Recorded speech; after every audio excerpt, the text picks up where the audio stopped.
Well, I'm here today with a guest from Torch Trust for today's Breakfast Bite. Hello and welcome to Paul.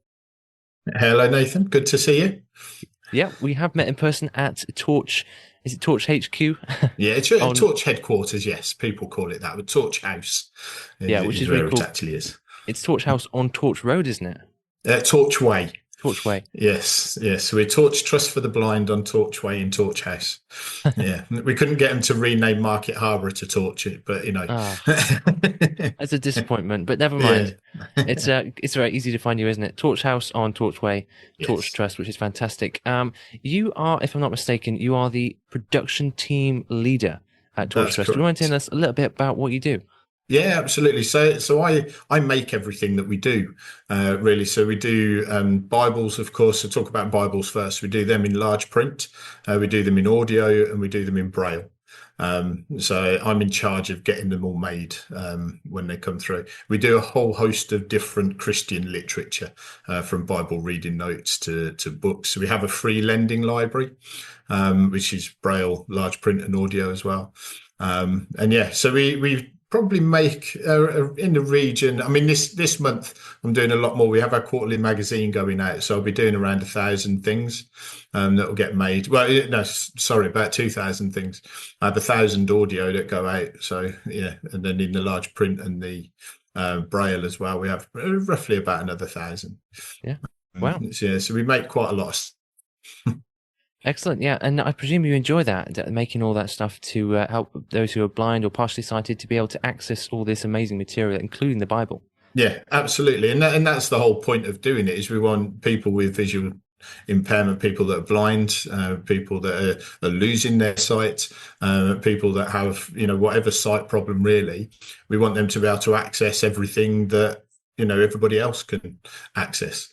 Yeah. And it gets difficult. So a book that we might see as medium size, kind of thing, maybe 300, 400 pages, will be 3 or 4 volumes in large print, depending on what size they have. We do 4 different sizes in the large print: 17, 20, 25, and 30 point.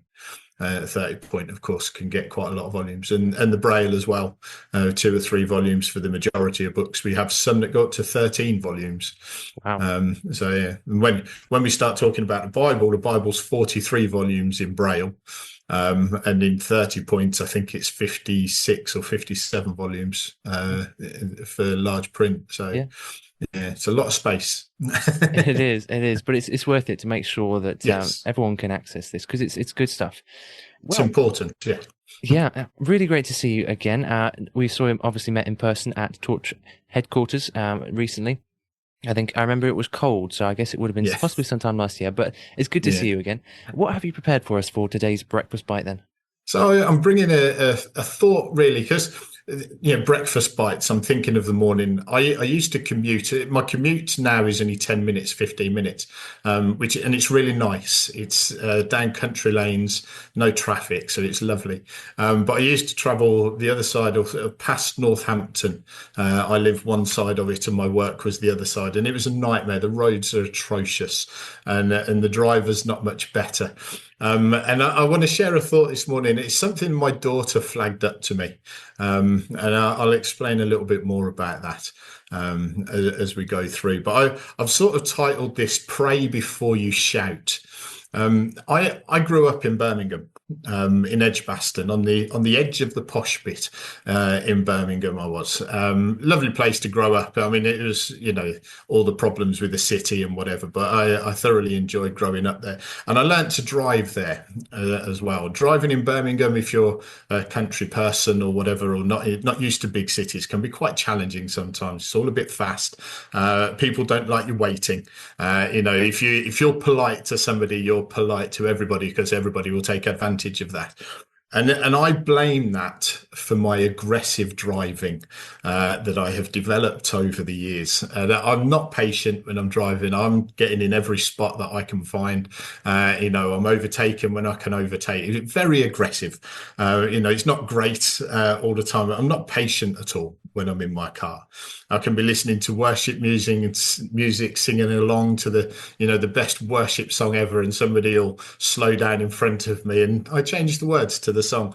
I don't swear or anything like that. I'm never that abusive. I shout things, quite loudly, that I'm not appreciating them slowing down. I think they should be going a bit faster, looking for an opportunity to overtake them.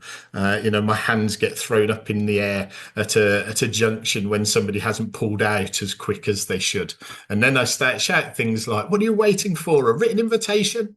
It's that kind of thing. Maybe a little bit jokey, but I do get quite angry. And once I was with my daughter in the car, and it wasn't that many years ago. My daughter's 19 now. I think she was probably 16, maybe 15 at the time. And I was shouting at somebody who'd slowed down or not pulled out. I'm not sure what it was. And I was, giving it large in that sense, telling them what I thought and all of this. And my daughter just said to me, "Dad, you don't know what that driver's been through today. Maybe something horrible has happened to them." And, it's never nice when your kids are wiser than you. We're supposed to be the ones teaching our children as dads and as parents. But sometimes they are wiser than us, and they're definitely more right sometimes than we are as well. And it was an uncomfortable moment for me because I had to swallow my pride, but I listened to her and I heard what she said, and I thought about what she said as well. And I do genuinely now try to think before I shout, and pray before I shout, because I look at the situation sometimes and I can see people slowing down for no real reason. But, I can't see the reason doesn't mean they can't see a reason. I tend to just stop a little bit more and just think about it. And it reminded me of a passage in the Bible from Matthew 15. It's a great passage in the Bible. Jesus is arguing with the Pharisees as he did quite a lot, and they're asking him silly questions, and he's answering them very wisely, and he's telling them what they should be doing and how they're wrong. And he's arguing with them this time about eating things and things that can defile you when you eat them. And basically, his disciples hadn't washed their hands before they ate something. And they're saying, now your disciples have defiled themselves. Jesus tells them about, it's not what we put in, it's what comes out that defiles us. And it says this from verse 16 to 20. And I've left in this bit at the start for reasons that you'll see. It starts off in verse 16. "Are you still so dull?" Jesus asked them, talking to his disciples. "Don't you see that whatever enters the mouth goes into the stomach and then out of the body? But the things that come out of a person's mouth come from the heart, and these defile them. For out of the heart come evil thoughts, murder, adultery, sexual immorality, theft, false testimony, and slander. These are what defile a person." I left that first bit in out of verse 16. Are you still so dull? I think Jesus got so frustrated sometimes with his disciples, and we can see why. But I also think he gets so frustrated with us as well. And I know this passage of scripture. I've heard it. I've read the Bible. I know what it says. Yet I still will shout at somebody because they've slowed down in the car in front of me. I'll still get riled about it, and I'll say things. Like I said, I don't swear. I'm not shouting, horrible things about the person. I'm just shouting at them. I'm getting cross. But I need to be very careful what comes out of my mouth, because it is that will defile.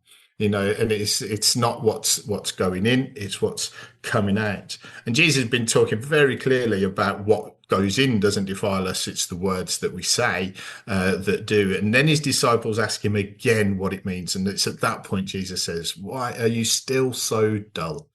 And when my daughter asked me this question, said this statement to me, it was like, yeah, am I still so dull that I don't see this? Am I missing this completely? And it was, it's a real eye opener, I think, for all of us, because we will all get angry. We'll all get frustrated. In the job that I do, I get frustrated sometimes with things that are going on. With some of our wonderful clients, I get frustrated with some of the questions that we get, some of the things that they ask. And I have to be very careful with what I say. Now, when you talk to people at Torch, they'll all tell you I'm not very careful. But I am. I'm a very jokey person, and anybody that knows me knows when I'm joking, knows when I'm not. But I do like a good old shout and a good old argument. But I know that I have to be very careful and not say things at the wrong time. Not say things to the wrong people as well, because our whole life is a witness for God, isn't it? When I'm sitting shouting in my car, if somebody else is looking in, seeing me get angry, they're not going to be looking, going, "Huh, there's a good Christian man." Oh, he's angry, and it's not something we should be doing. So yes, so now I'm very conscious of what I'm saying, when I'm saying it, how angry I'm getting at the car in front, and I don't know what it is about driving. That driving gets me the angriest. I don't know that I'm the only one, but I might well be. But yeah, driving gets me the angriest, and it is, and it's being very, very conscious of what you're doing and not just letting the emotions take you away and start shouting. Yeah.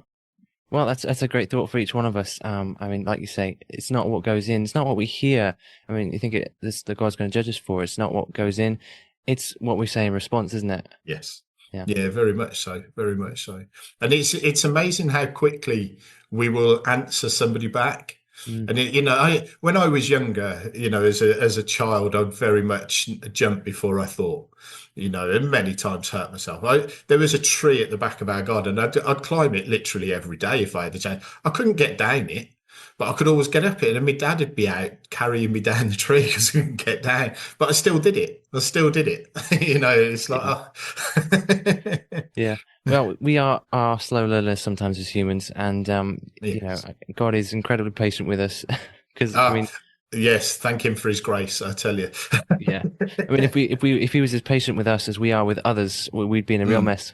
Yes, I definitely would be, especially when I'm driving.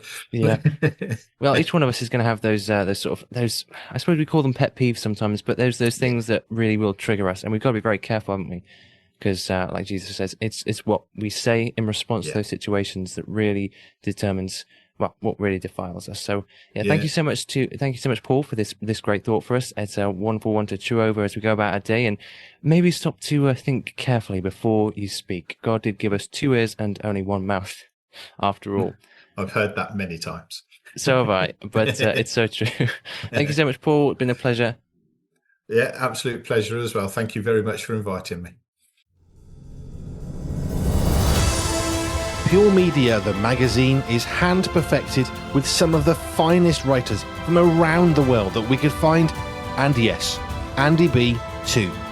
New editions are released just for you on the first Friday of every month, from our family to your family.